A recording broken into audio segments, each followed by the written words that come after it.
Well, good morning, and thank you, Claire, very much for that kind introduction.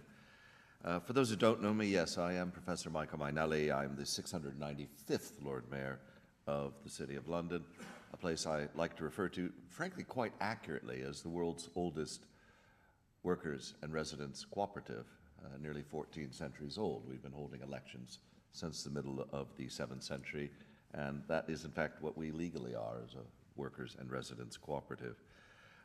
But you probably know it better as leading the City of London Corporation, which is the governing body for the Square Mile.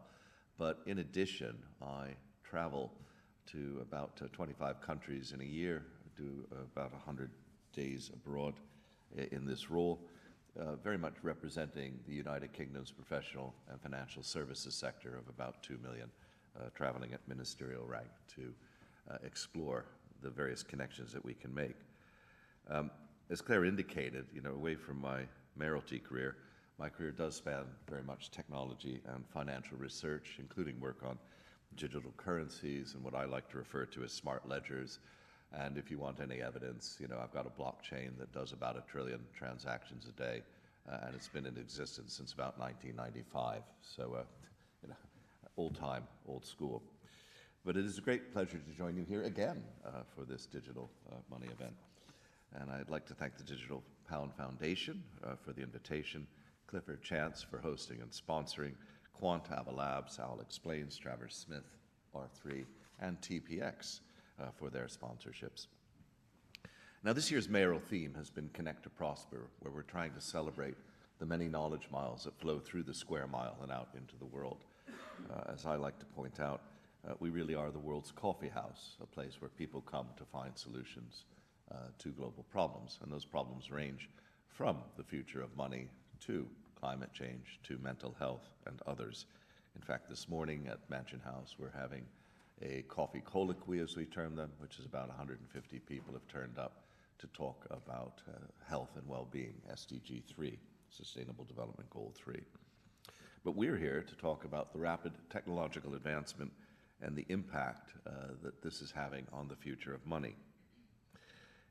To turn to the topic, I always like to go back to numismatists. Numismatists, with the S at the end, in the US refer to reed-edge coins as ridged, while here in the United Kingdom we refer to them as milled. The point here being that we have different ways of being edgy. Now, central bank digital currency experiments are, in my opinion, becoming increasingly edgy as various pilots around the world by central banks begin to provide some outlines of where CBDCs might go. And I would point out that in my travels, I have met with many central bankers, several of whom have CBDC experiments underway. It is surprising how very few of them see much benefit. You talk in India, they can't actually get people to use them. It's like, why would I use a CBDC? What's the difference? What does this actually do for me? And from the user and consumer's point of view, particularly small businesses and individual consumers, the jury is very much out. If you go and talk to Professor Fan Gang in China, we're not quite sure why we did it, which is good. They're experimenting. One has to love it. But they are not seeing any overwhelming need for CBDCs. So a few definitions before we get going. Firstly, I like to define money. And I define money as a technology that communities use to trade debts across space and time. And that applies, if you think about it, to tally sticks, it applies to wampum beads, etc. Money is a technology that communities use to trade debts across space and time. Fiat money, which is often referred to as real money, and in fact, you know the origin of the word real, real, it means royal. This is government-issued currency that is not backed by a physical commodity, such as gold or silver, but rather by the government that issued it.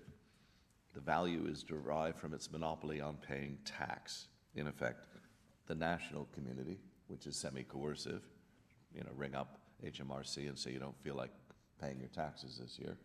This semi-coercive community, we trade tax debts. That's what we trade. And if you don't think that tax debts are backed, they are. They're backed by a very extensive enforcement of taxation. So follow that HMRC experiment through. Do not pay your taxes, And you know what will happen. It's almost something you don't want to conceive of. Why would you never pay your taxes, right? But think it through. 9 months from now, what's going to happen to you?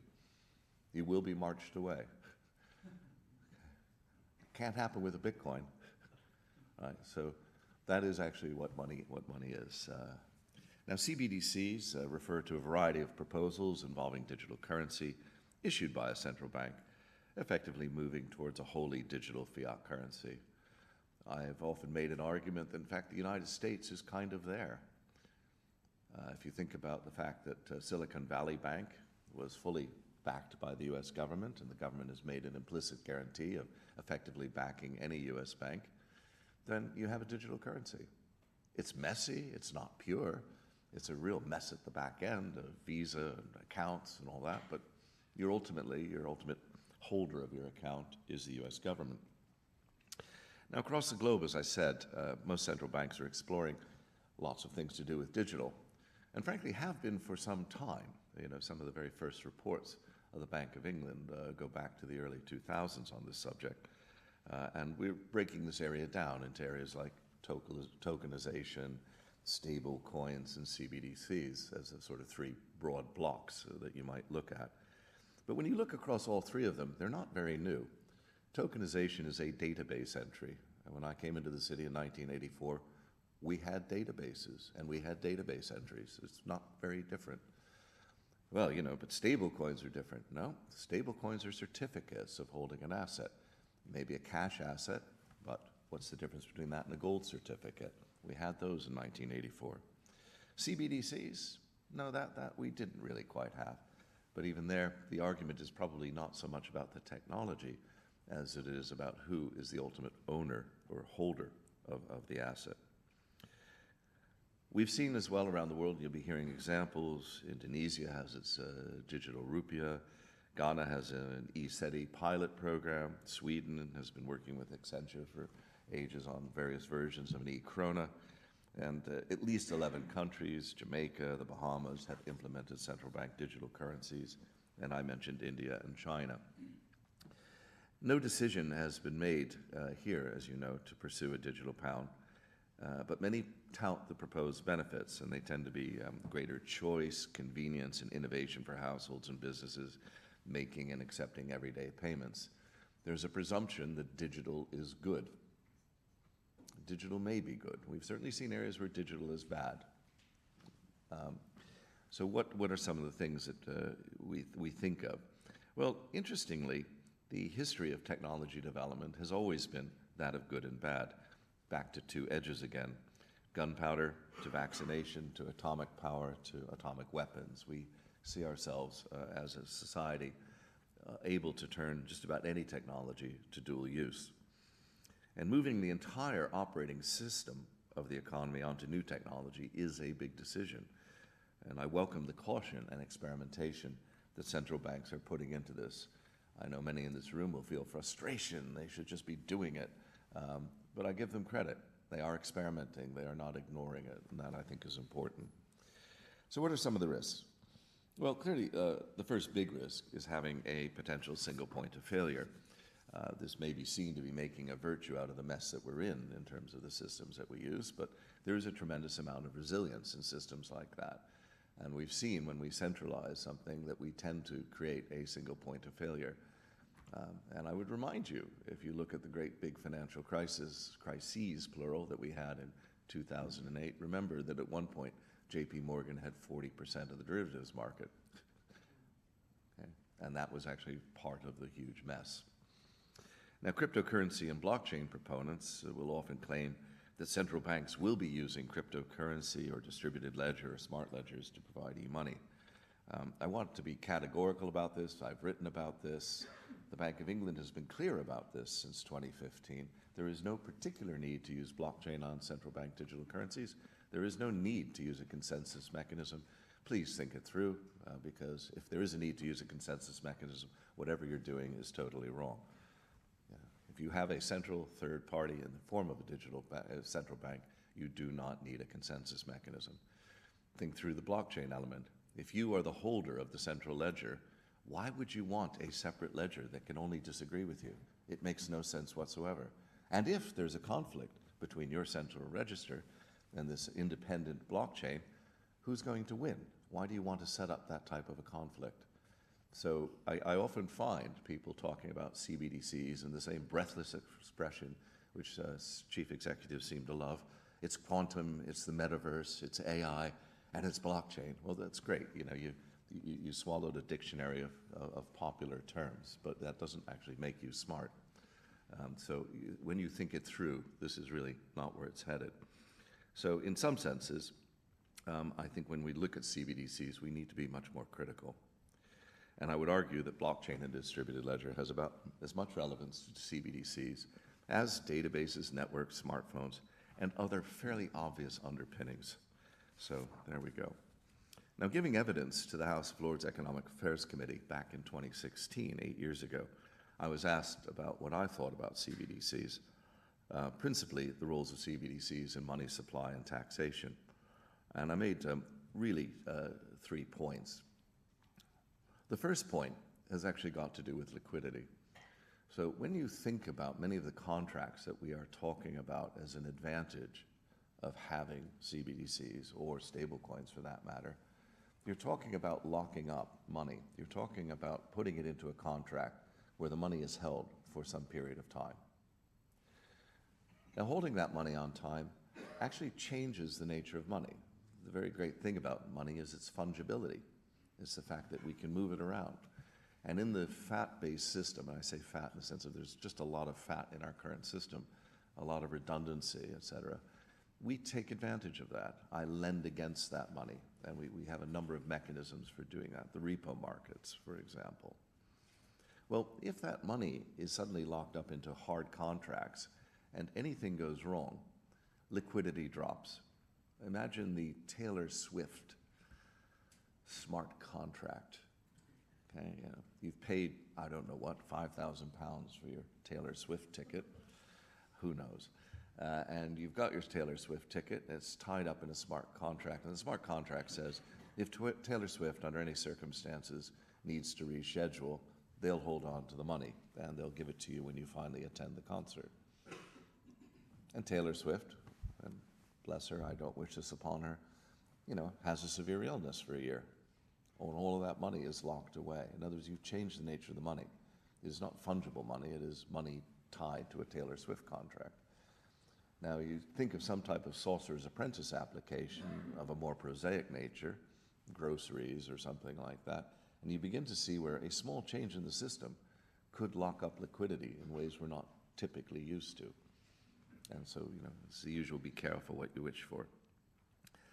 The second thing I talked about was really fractional reserve banking. I think it's Antonio Banderas' character in a film about the Panama Papers who says, the film is called The Laundromat. He says, credit is just the future tense of the language of money. And so, you know, you begin to see in this Taylor Swift thing that the nature of money is changing. The language is about the future. So the second thing on leverage was that private bankers, as you know, private sector bankers, use your deposits to leverage their lending, fractional reserve banking. In fact, the instability in financial services stems really from 2 forms of leverage. In the insurance sector, the leverage is pooling. If I'm able to use one section of money in a pool, and if everybody were to claim on that pool, I don't have sufficient money, and that's why I need to be regulated. I'm making promises that in certain events I cannot keep. And the regulator is saying the promises you're making are reasonable, and society will take some responsibility for those promises. In fractional reserve banking, it's pretty much the same thing. Historically, as you'll be aware, banking, and I still think we're a little bit over-leveraged, should be running about 8 to 12, and in fact, we're running at about 20 at the moment.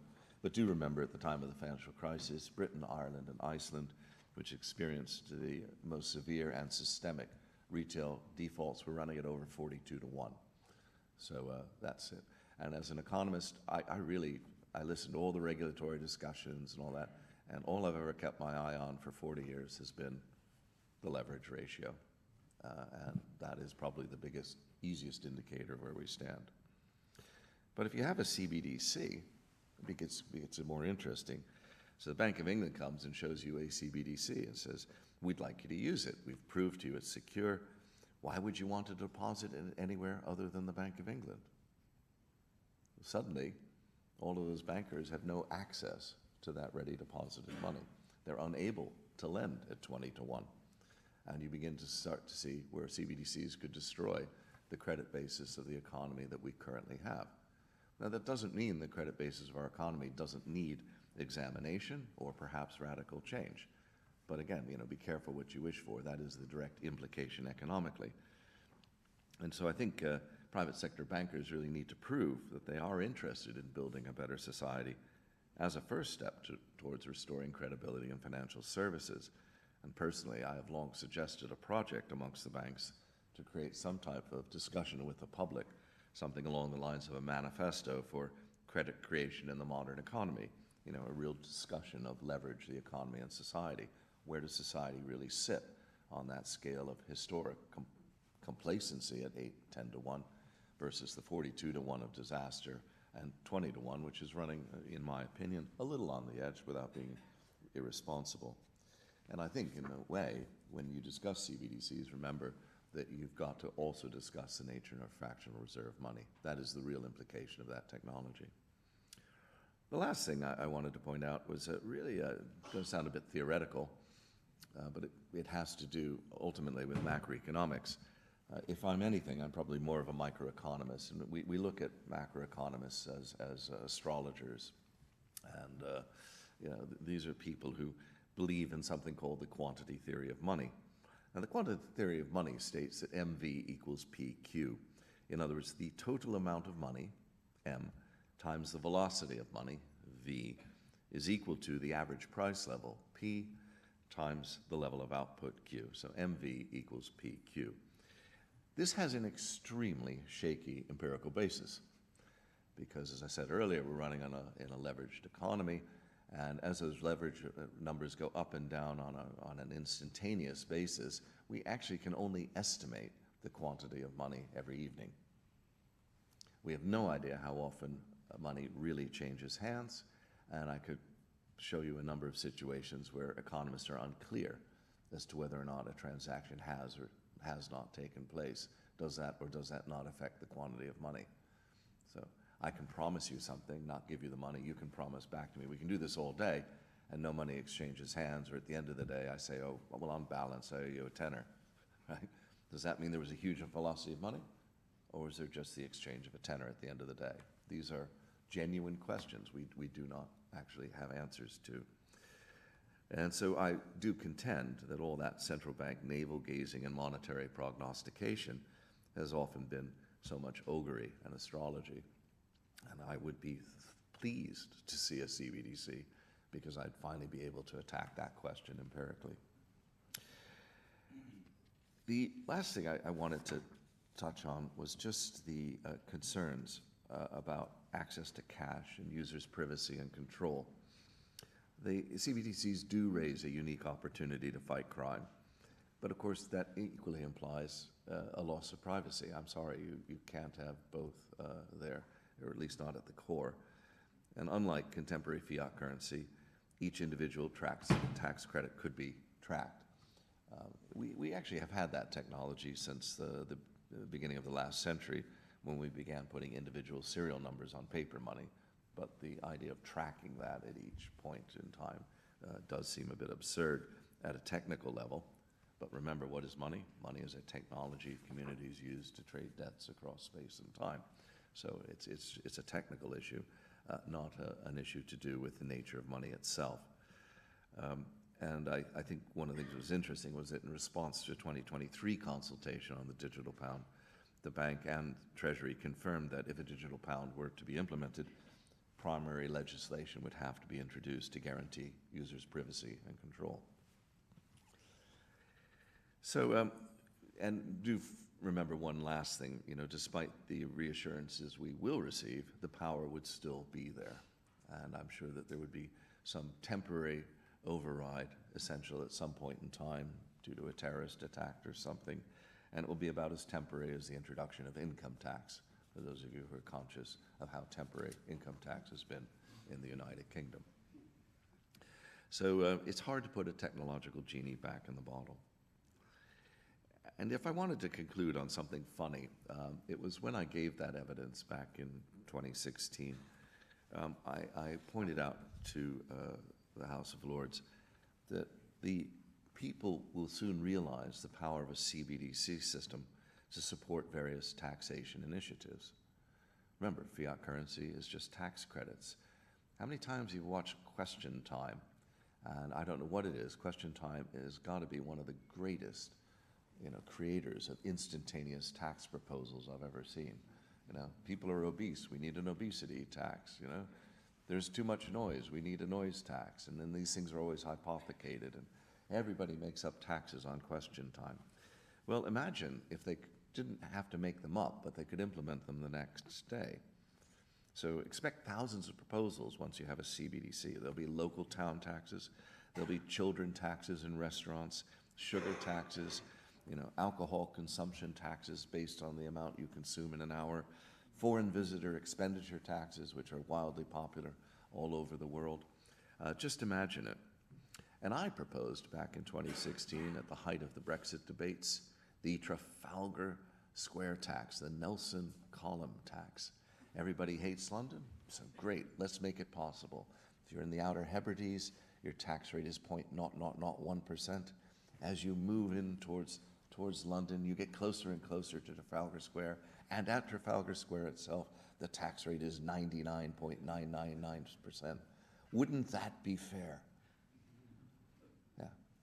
But with a CBDC, that tax is absolutely implementable by any competent programmer, probably in under an hour. And that's the sort of power that we are talking about giving people. Well, you'll know that William Stanley Jevons, a British economist in the 1800s, coined the couplet, money is a matter of functions for a medium, a measure, a standard, a store. And it seems desirable that money should be a stable medium, measure, standard, and store. But I notice that money seems to evolve in very punctuated equilibria. You've got clay tablets, papyri, Lydian gold, Chinese paper, tally sticks, metal currencies, gold standards, central banks, and now we're talking about digital services there. I do believe money will evolve again soon. We need to pay more attention, though, I think, to the edgy political and social implications, and not just the technology itself. And this likely punctuated equilibrium will probably, like money itself, have two edges. And I thank you very much for your thoughts.